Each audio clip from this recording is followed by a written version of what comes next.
Oh, so this. Everybody ready? Questions for Coach? I don't know if you heard earlier today, LeBron was talking and called you one of his idols growing up.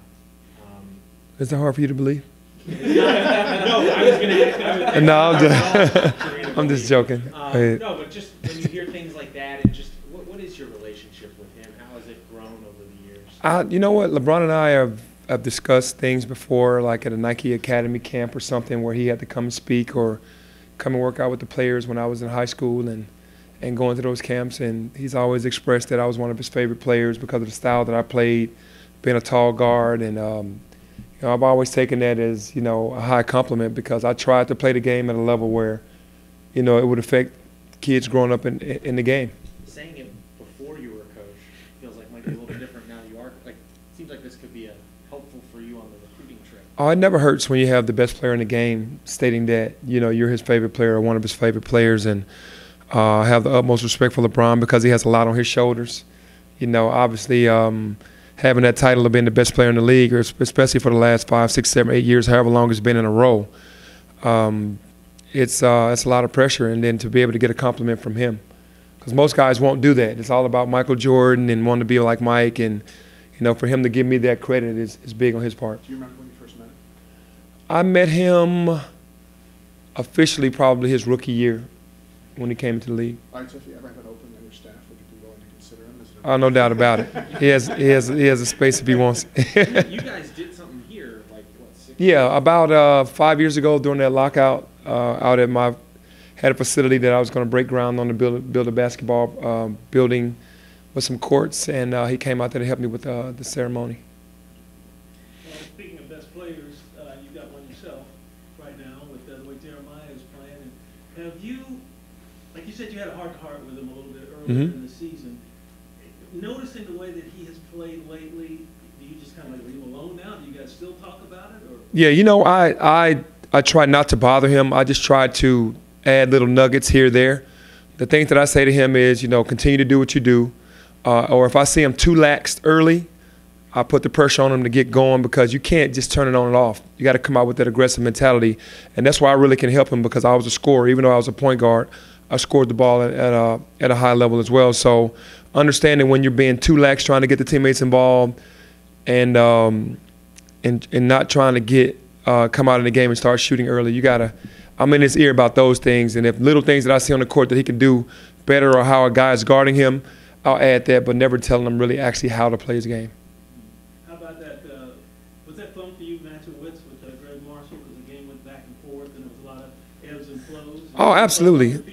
I mean, for me being a rookie in this game, you know, Greg Marshall is one of the best coaches in the country. He has a resume as good as anyone in the country, and to have all these top coaches in the league to be able to coach against, it's definitely a battle with me mentally, a chess game throughout the game, watching how they make their adjustments and how we make our adjustments. And I knew it was going to be a very tough game in a tough environment. We talked about previously, just maybe frustrated, not the right word, but just you guys have had chances to win against big teams, quote-unquote big teams, and haven't been able to kind of get over the hump. This week you have 2 games against 2 of the top teams in the league. What do you sense this team might be more ready for that now than maybe 2 months ago? Yeah, for sure. And I thought we were ready a couple months ago. We just couldn't turn the corner.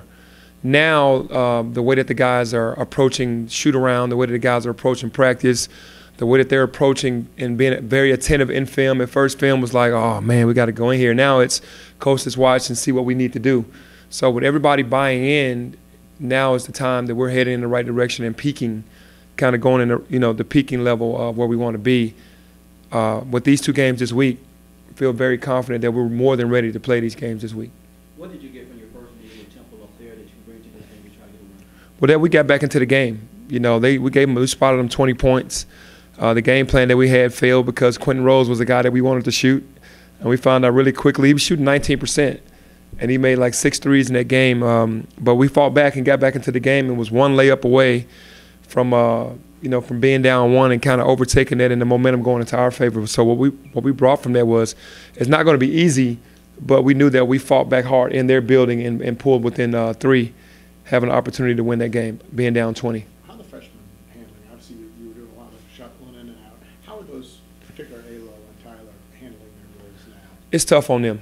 You know, these are guys, Alex, back-to-back Mr. Basketball, Tyler, the latest Mr. Basketball, a lot of pressure from their families and friends in the city, and to see them getting played like that, that's probably not fun for their families and friends, but we're trying to do whatever we can do to win, and we need the contributions from those guys however we can get it. You know, whether it's coming in, subbing offense for defense, whether it's one of them playing more minutes than the other or playing the same amount of minutes, it doesn't matter.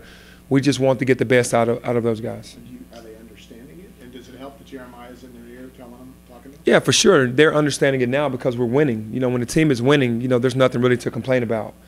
And, of course, the veterans are in their ear just saying, hey, this is a part of it.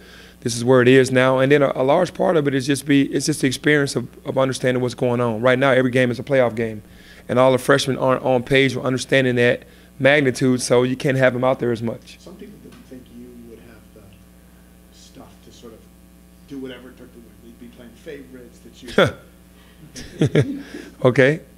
I take it there was none of that. They obviously don't know my competitive spirit and my competitive nature. I was never the guy that they wrote about like Kobe or Mike, that he would, do anything to get a win or whatever. But for me, when it comes to winning, I put nothing above that, meaning like I'm not going to show a favorite.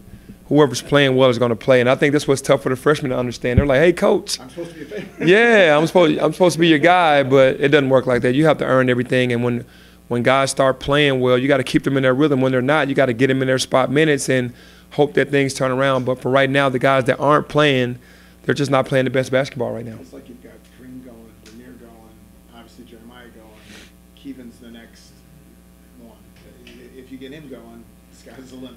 If Keevan just averaged 15 rebounds a game and tried to block everything coming to the basket and give us a rim protector, just did that, which is something that he's not wanting to do. He's never wanted to really do that.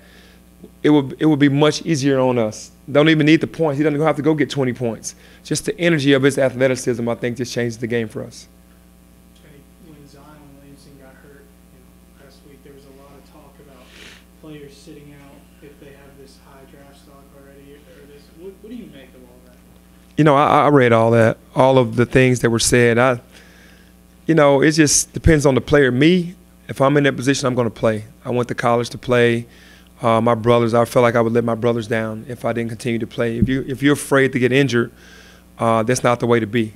You just got to, you love this game. This is the game that we love. And for me, if it were me, I would continue to play. I'm not knocking anybody. If he came back and said, I'm not playing another game, I wouldn't say a word. So that's basically on them. But for me, I would play. I saw all of the comments, though. But, yeah, for sure. So do you have this feeling that there's a value to playing college basketball that matters? Well, to me, it mattered. It really mattered. That's the most fun I ever had in my life playing basketball was in college. And that experience, because you just form a brotherhood with your teammates that you'll never forget. We talk about it all the time. Tony and I, we mention something differently every day from Coach Finch or from a practice or from what we did or a teammate. I mean, you never can, take those memories back. I know Kobe Bryant went right out of high school, Kevin Garnett, LeBron, but if they could have gone to college, they would have got those memories. I'm sure their decisions were great because they went on to be great Hall of Fame players, but college is great. Speaking of Coach Finch, they're going to put it right out here, the plaza. What's that going to be like? That's going to be beautiful. I mean, he's definitely deserving of it. I just hate that he's not here to see it all, but he's very proud, and I'm happy that they are honoring him for sure. When you look at Jeremiah's play, how important are Rainier and Kareem behind him throwing in that 10 to 12 to 14 points? Oh, that's humongous because we need somebody else to go along with what he's doing. Teams are going to start game planning him better. They're going to try to take the ball out of his hands. We need everybody to step up. I mean, our scorers, Tyler Harris, Kareem Bruton, those guys that can really score. Isaiah Maurice, who is a scorer, who hasn't shown his scoring prowess yet. It's just we need all hands on deck. We need Rainier's 10. We need Keevan, to be energetic. We need Tyler Harris's points. We need it from everybody because how much longer can we depend on Jeremiah to get 30, 35? What has the team's reaction been to the way that he has been playing over the last several games? I think he shocked everybody on the team. Last year's guys, even himself to a certain extent. But when you have that confidence and when you have a staff behind you 100%, you have your team behind you, and you don't feel any tension or pressure or negativity coming from anybody, it just relaxes you. And I think Jeremiah is in his most relaxed state since being here at the university. A video got posted of you guys following the game in the locker room. Very energetic, obviously very happy to get that road win. How do you bottle that up and tell those guys this is how we want to feel after every game? Well, I mean, we did that after the ECU. We had an opportunity to do it at UCF, but to answer your question, after the Wichita State game, we knew that there was a hostile environment. Students and fans were in the stands a couple hours before.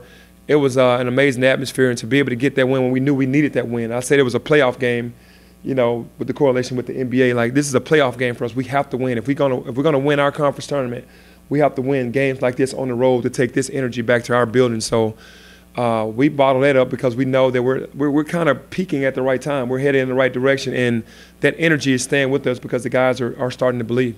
You talked about, you know, having the staff getting comfortable with the players and what Jeremiah and you guys are doing. You had down at the very end of the game, I don't know if it was during that double timeout, you seemed to be comfortable enough to let Mike Miller run the huddle, and you step back and just let him do. Was that his scout? And then how comfortable are you when one of your guys has a thing they want to say? Oh, absolutely. I mean, I'm so easygoing. You know, all of my coaches, I feel like we have an all-star staff. And there was Mike's scout, and anything that he has to say or any coach that has a scout, I give him the clipboard, I give him the pen and say, hey, you could just talk to him, sit in a chair and talk. And I'm supporting that. I have no ego when it comes to that because we all have one common goal. And that's what I have those guys for. You know, we're a team, we're a family, and it's not just my call. Whatever they've suggested to me on the sidelines, you know, I think about it, we put it in. I've never once rejected anything that they've said, and we work well together. So I'm just happy to have that staff. There was a couple times down the stretch where it seemed like you used Jeremiah as a decoy. One play in particular, kind of when I think it was a tic-tac-toe with Jeremiah to Keevan, and then Rainier got the dunk. Yes. Play. Was that like, did you know that, well, they're going to try to take the ball out of his hands now, so let's throw up something else? Yeah, at some point during the game, you know, we're really just wearing Jeremiah out. You know, he's playing 38 minutes a night, so we got to rest him. So that's the times that he's on the court, but we'll use him as a decoy. And Keevan made a heady play.